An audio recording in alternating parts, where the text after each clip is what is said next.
Minshew Mania. Past 5 or 6 weeks, all I've heard about is Minshew Mania. Minshew Magic. Gardner Minshew's the next Peyton Manning. The 1970s porn stash has been everywhere. Women wearing it, kids wearing it, dudes wearing it. It's fucking weird. I caught a little bit of flack last week when I debunked the whole Minshew Mania madness. I told you that the fans and the media were crowning this rookie quarterback before he had accomplished anything. I told you the Saints defense would shut him down. Where the fuck was Minshew Mania yesterday? Gardner Minshew was god-awful against the Saints. Inaccurate, holding the ball in the pocket too long, taking sacks, throwing balls over the heads of his wide receivers. 14 of 29, 163 yards, 0 touchdowns, 1 interception. Completion percentage of 48%. Someone commented last week on my Minshew podcast trying to make the case that I was wrong about Gardner Minshew. Oh, he's broken all these records. He's an accurate passer. Fucking really? Accurate passer? Third game in a row is completion percentage under 60%. This is the next great quarterback in the NFL?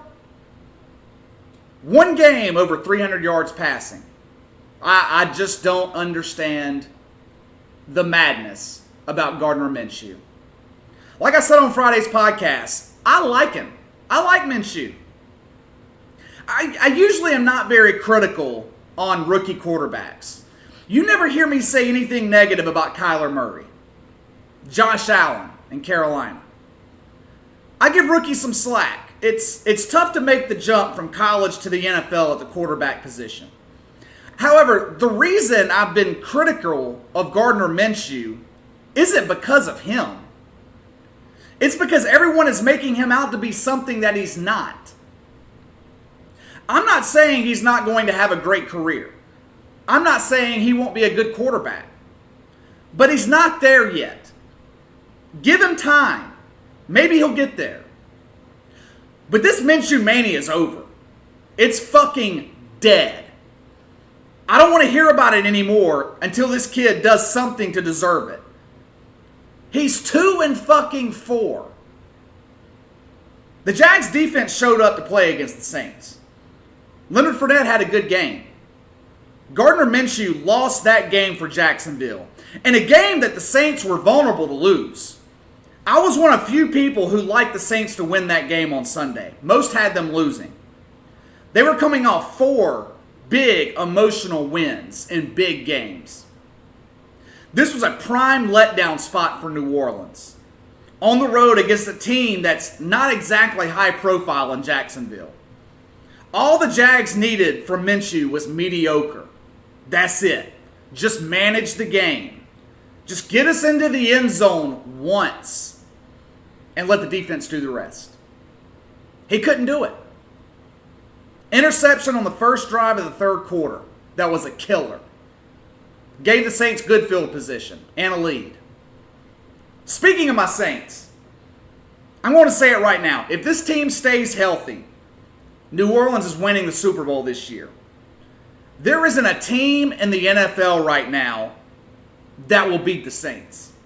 Pick your poison. This team can beat you offensively. They can beat you in a defensive slugfest. They can beat you with special teams. Defense allowing 245 yards a game the past 3 weeks. Stop Jameis Winston in Tampa when they were the hottest offense in the league. Put an end to Minshew fucking Mania on Sunday. Thank God.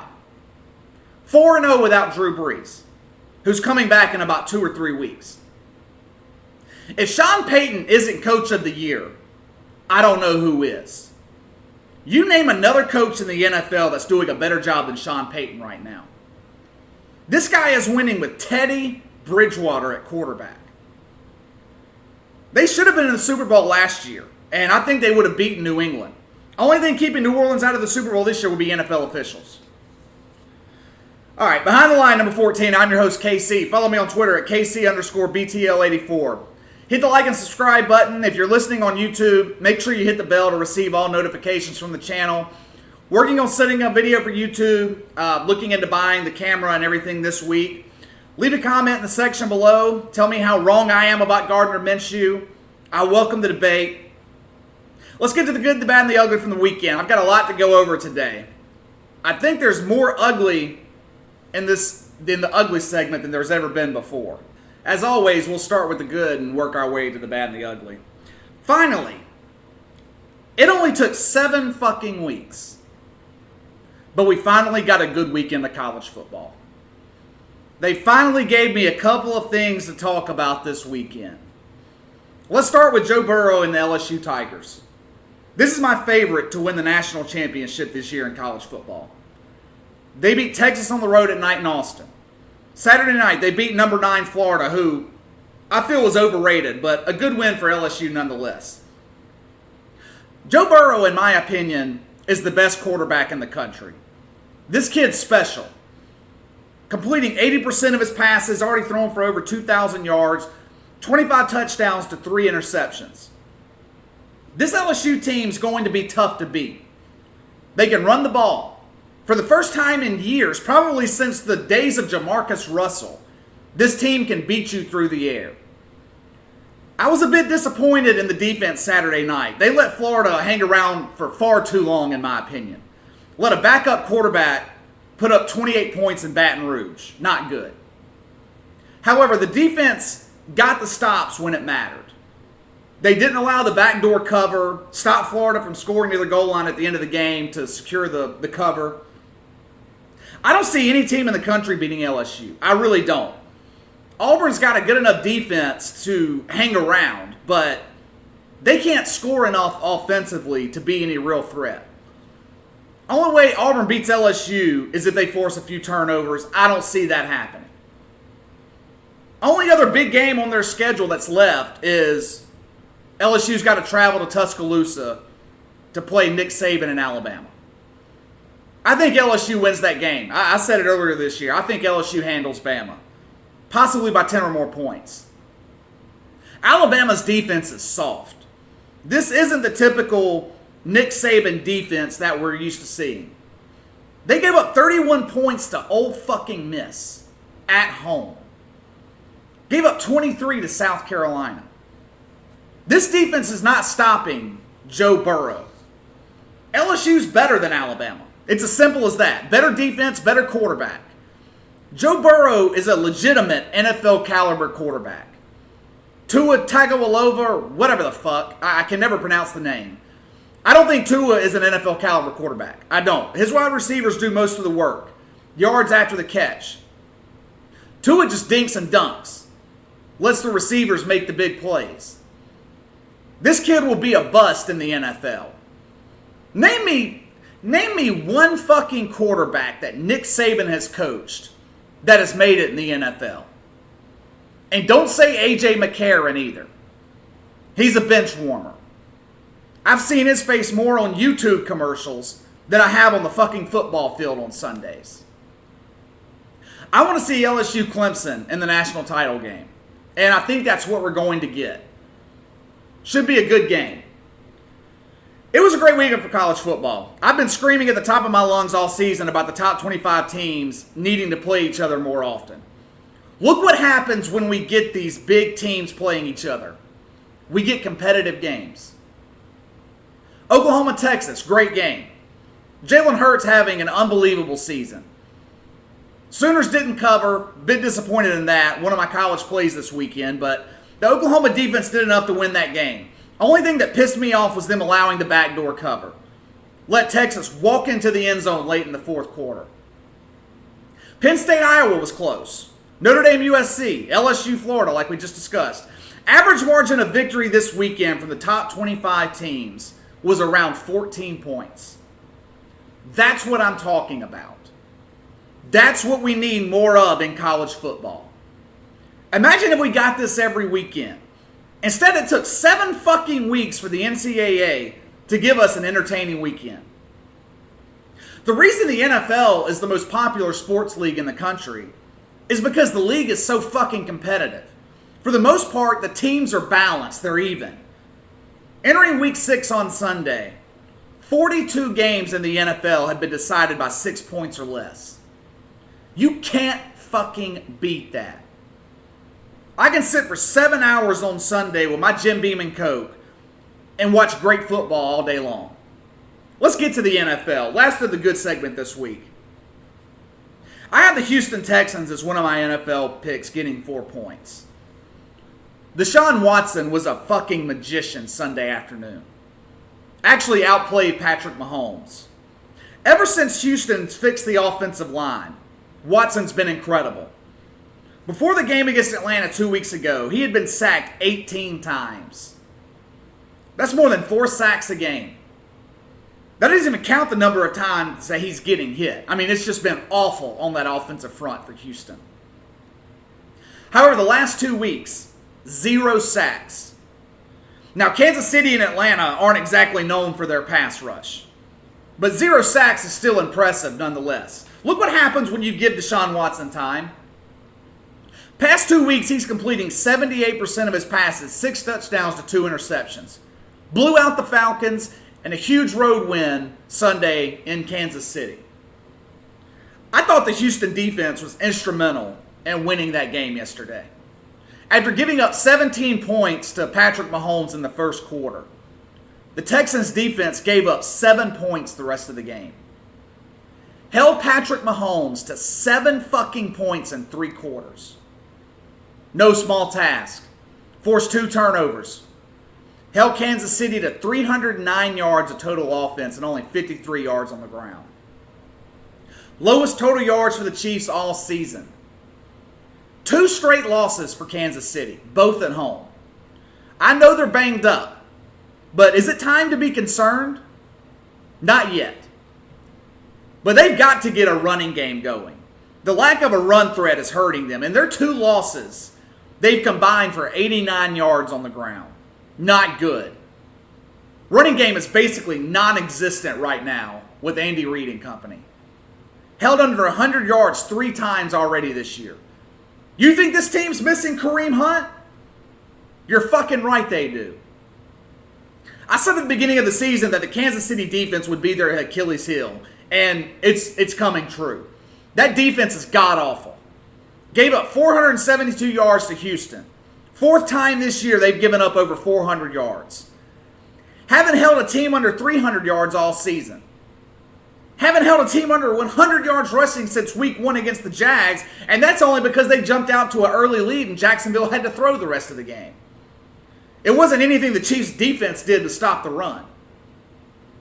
Listen, you can't expect Patrick Mahomes, as great as he is, to overcome a bad defense and get no help from his backfield. When Drew Brees had no running game and a defense that gave up over 400 yards every fucking game, he went 7-9. Something's got to change in Kansas City. All right, let's get to the bad from the weekend. Once again, Baker Mayfield and the Cleveland fucking Browns find themselves in the bad segment.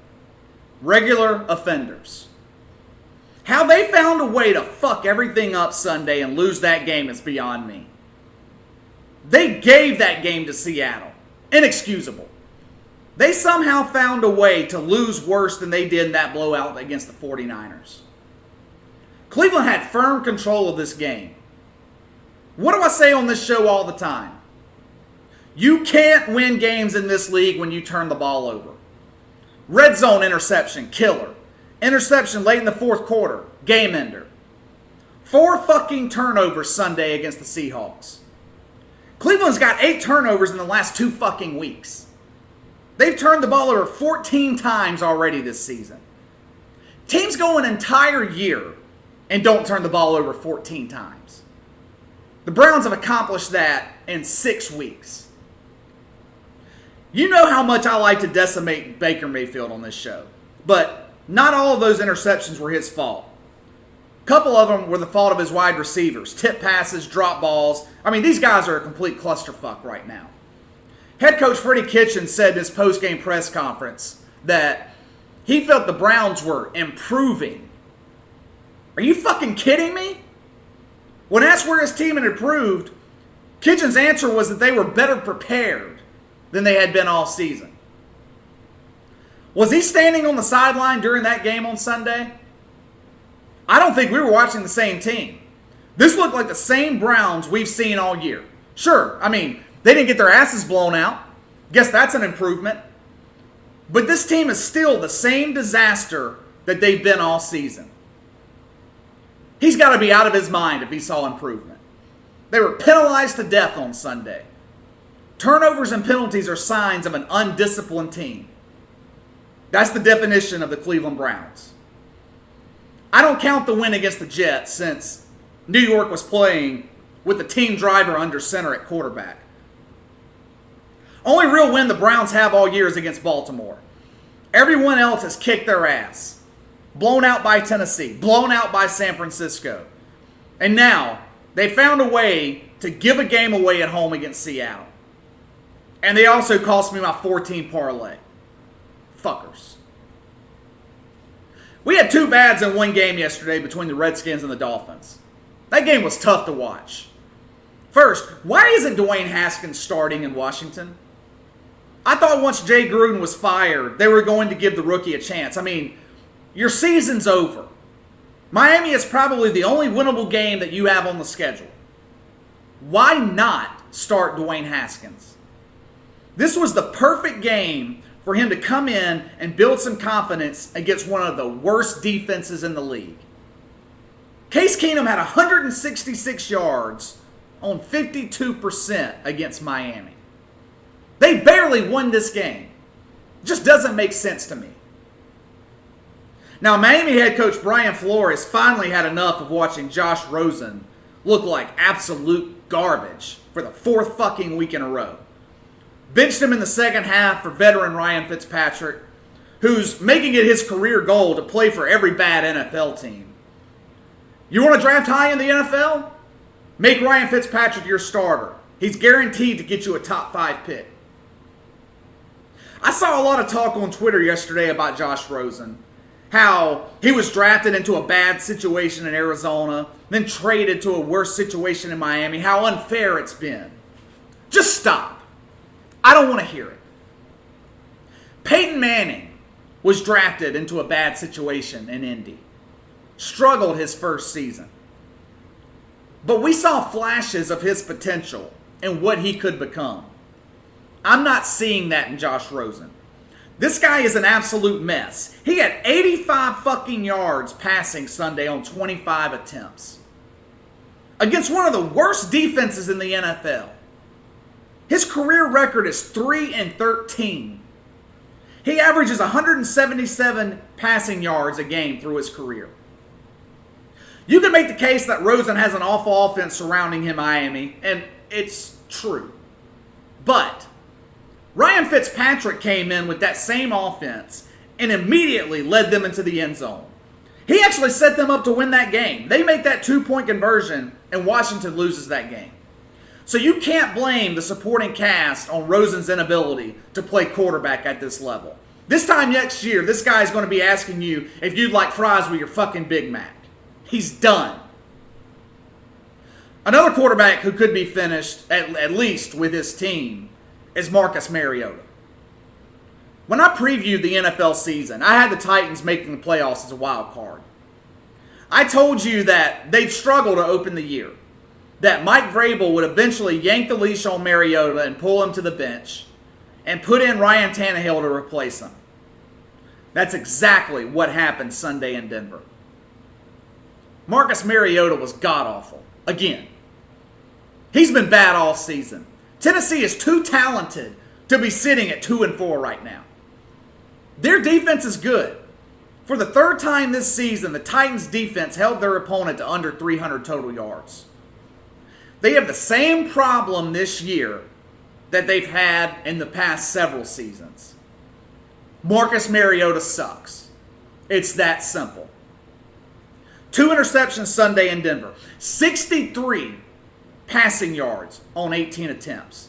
39% completion percentage. This guy's fucking garbage. Take away the blowout win week 1 against Cleveland. This Titans offense is averaging 11 points a game. Like I said, the defense does their job. The Tennessee defense has only given up 20 or more points once all season. That's how fucking good they are. I think the Titans can turn it around, and I think the Titans can still make the playoffs. Ryan Tannehill wasn't great yesterday, but he wasn't that bad either. They've got to fix this offensive line. They allow the second most sacks in the NFL. Tannehill's good with his legs, but that motherfucker was running for his life on Sunday. If Tennessee can give him some time in the pocket, I think he'll be fine. I'm interested to see what he's going to look like this week with a full week of practice with the first team. They've got 2 winnable home games coming up against the Chargers and the Bucs. So I'm not giving up on Tennessee just yet. But I think Mariota's done. I think he's done. That performance yesterday was the final nail in his coffin. All right, let's close this thing out and get to the ugly.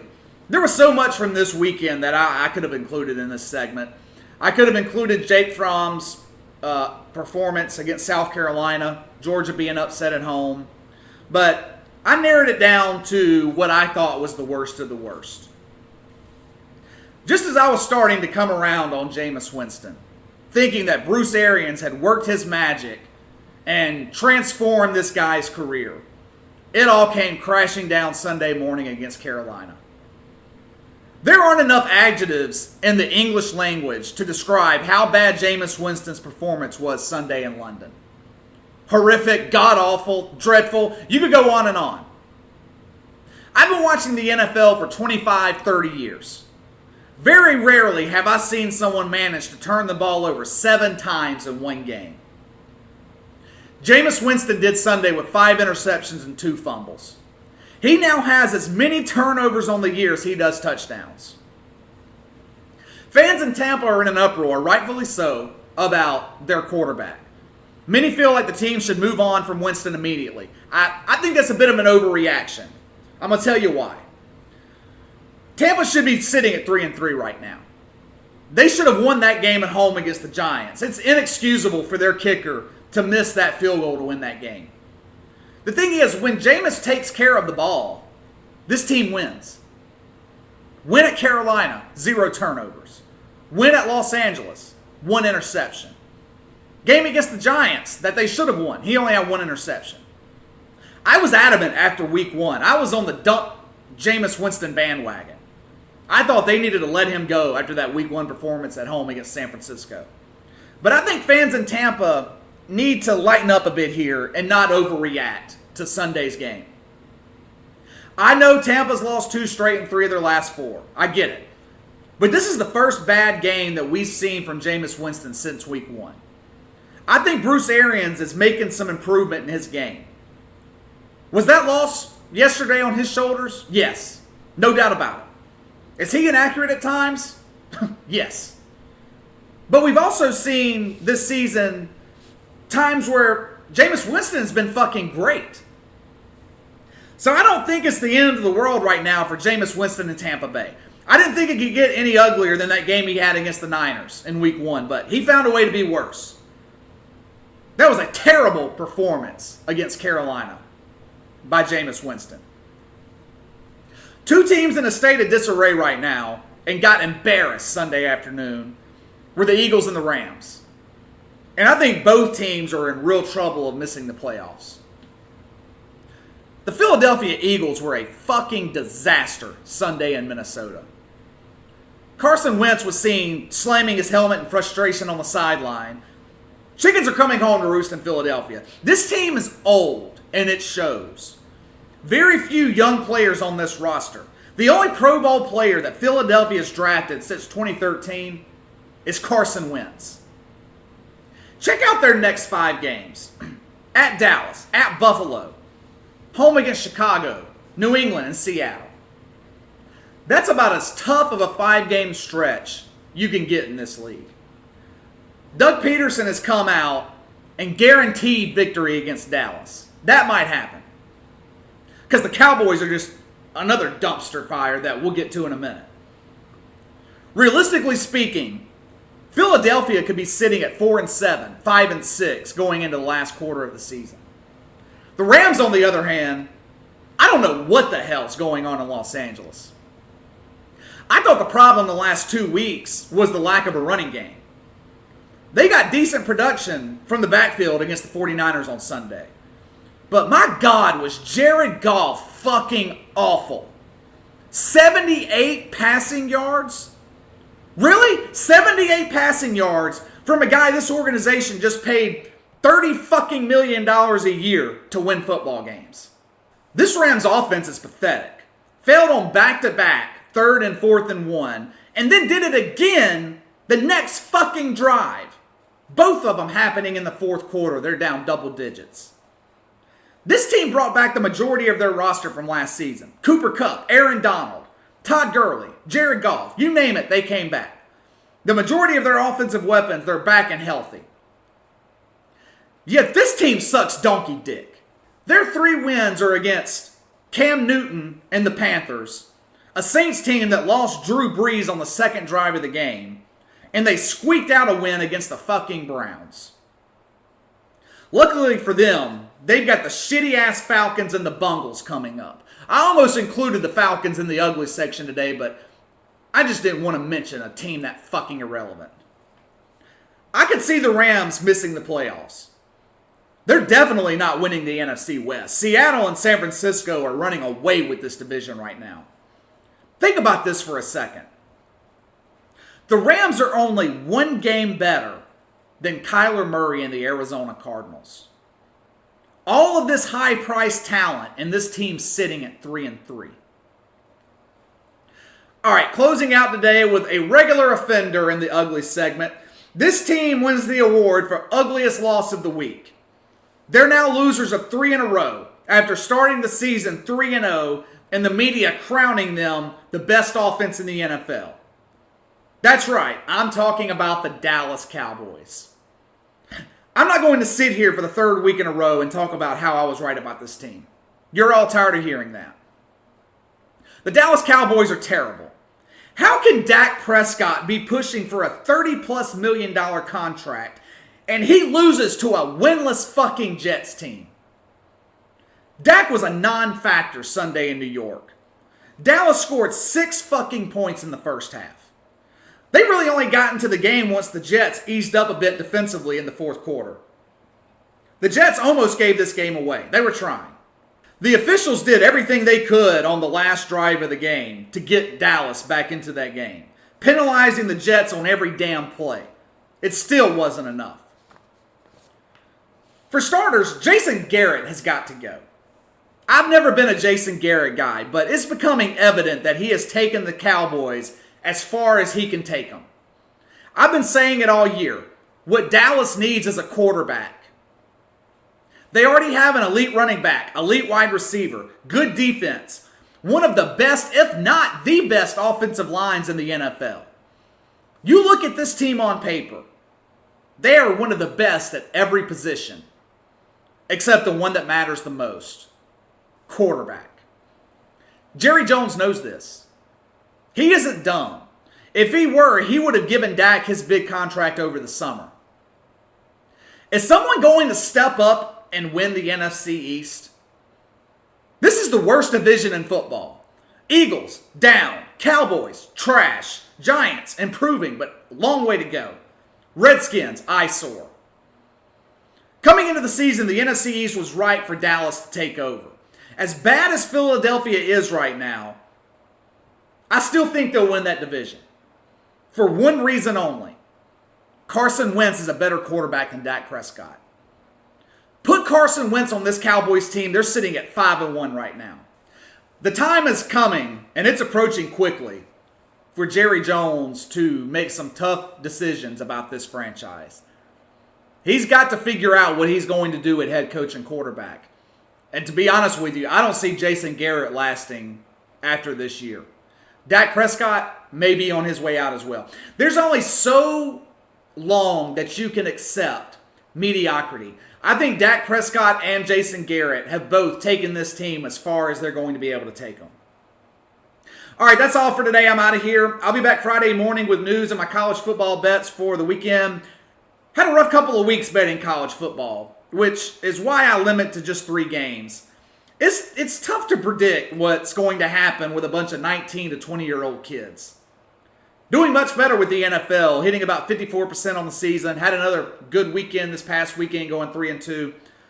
Told you coming into the season I was better betting the NFL than I was at college. Hit the like and subscribe button. Leave a comment in the section below. Let me know your thoughts on the weekend. Follow me on Twitter at KC_BTL84. Have a good week. I'll see you guys Friday morning.